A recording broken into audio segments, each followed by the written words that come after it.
नमस्कार मित्रांनो, महाराष्ट्रामध्ये आज विधिमंडळामध्ये कॅप्टन अशोक खरात याच्या संबंधित दिवसभरामध्ये चर्चा राबवली गेली आणि पोलिसांचा खाक्या आल्यानंतर मात्र खरात बरळला.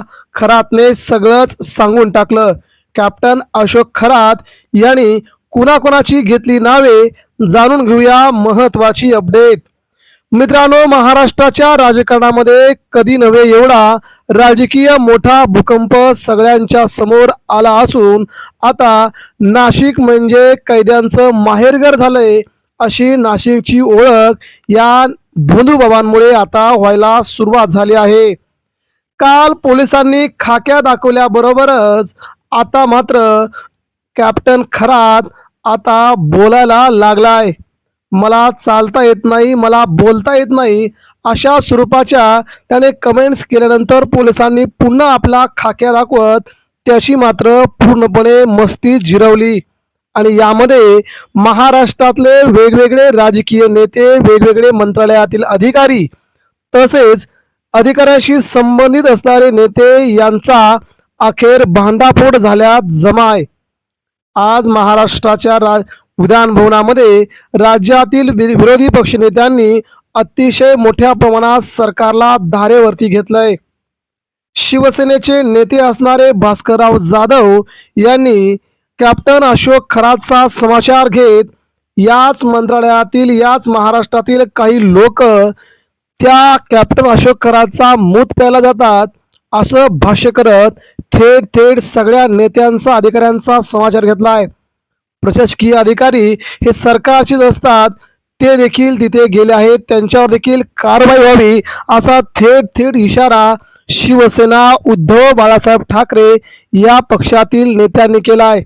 दुसरीकडे खरात आता हळूहळू आपलं तोंड उघडायला सुरुवात करतोय, कारण की पोलिसांनी तसा समाचार घेतल्यानंतर त्याला मात्र आपलं तोंड उघडणं आता भाग्य आहे. त्यामुळे तोंड उघडला की बुक्कीचा मार भेटला की त्याचं तोंड आता हळूहळू उघडायला सुरुवात झाली आहे. आता बरीच मोठी प्रकरणं बाहेर येऊ लागली आहेत. कॅप्टन अशोक खरात याच्याशी संबंधित जवळजवळ 1,500 कोटींची संपत्ती आतापर्यंत बाहेर आल्याची चर्चा असतानाच आता रेकॉर्डवर देखील तेवढी संपत्ती त्याची असल्याची माहिती समोर येत आहे. तो आपल्या मंदिरामध्ये, आपल्या फार्म हाऊसवरती कोणकोणती कृत्य करायचा, कोण कोण यायचं याचा सगळ्यात मोठा खुलासा आता SITच्या चौकशीमध्ये समोर येऊ लागला आहे. ज्या ज्या महिलांची त्यांनी महिलांवरती अत्याचार केल्यात त्या देखील महिला त्या पोलीस स्टेशनमध्ये जाऊन आपली तक्रार दाखल करू लागलेत. मात्र सगळ्यात मोठा ट्विस्ट आता त्या ठिकाणी येणारे, ज्या ठिकाणी कॅप्टन अशोक खरातने महाराष्ट्रातील नेत्यांची नावं घेण्यास सुरुवात केली तिथूनच राज्याचं मात्र राजकीय धोरण बदलणार आणि सगळ्यात मोठा राजकीय भूकंप होणार हे मात्र नक्की. इकडे सुषमा अंधारे यांनी चाकणकर बाईंची नार्को टेस्ट करण्याची मागणी केली. त्याच वेळी अशोक खरात याची देखील नार्को टेस्ट करा. संबंधित कोणकोणते नेते, कोणकोणते मंत्री, कोणकोणते प्रशासकीय अधिकारी यामध्ये अडकले आहेत त्यांच्या नावांची भली मोठी यादी समोर येईल, तेव्हाच महाराष्ट्राला न्याय मिळेल. महाराष्ट्राचं नाव देशभरामध्ये बदनाम करण्याचं काम या कॅप्टन अशोक खरातने केलंय, तेव्हा याची नार्को टेस्ट झाली पाहिजे अशी मागणी शिवसेना नेत्या सुषमा अंधारे यांनी केली.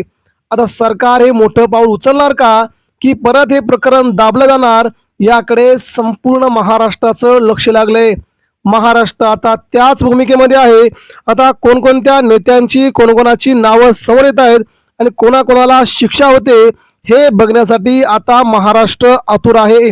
मात्र कॅप्टन अशोक खरात याकडे जाणारे विद्यमान सरकारमधील काही मंत्री राजीनामा देखील देऊ शकतात, प्रशासकीय अधिकाऱ्यांच्या नोकऱ्या देखील जाऊ शकतात, त्यांचं निलंबन देखील होऊ शकतं, अशा प्रकारची प्राथमिक माहिती समोर आली आहे. त्यामुळे आता कॅप्टन अशोक खरात काय काय बरळतो आणि कोणाकोणाची नावं घेतो याकडे एकंदरीत महाराष्ट्राचं लक्ष लागलेलं आहे. मित्रांनो, आपल्याला काय वाटतंय, कॅप्टन अशोक खरात याची नार्को टेस्ट करून सगळ्यांचीच नावांची यादी त्याकडून काढणं योग्य आहे का, याबद्दल आपल्या मनातील असणाऱ्या प्रतिक्रिया आमच्यापर्यंत पोचवा. महाराष्ट्र कधी नव्हे एवढा या भुनुभावामुळे बदनाम झालाय, याला महाराष्ट्र कधी माफ करणार नाही, तेवढंच सत्य आहे. मित्रांनो, धन्यवाद. जय हिंद, जय महाराष्ट्र.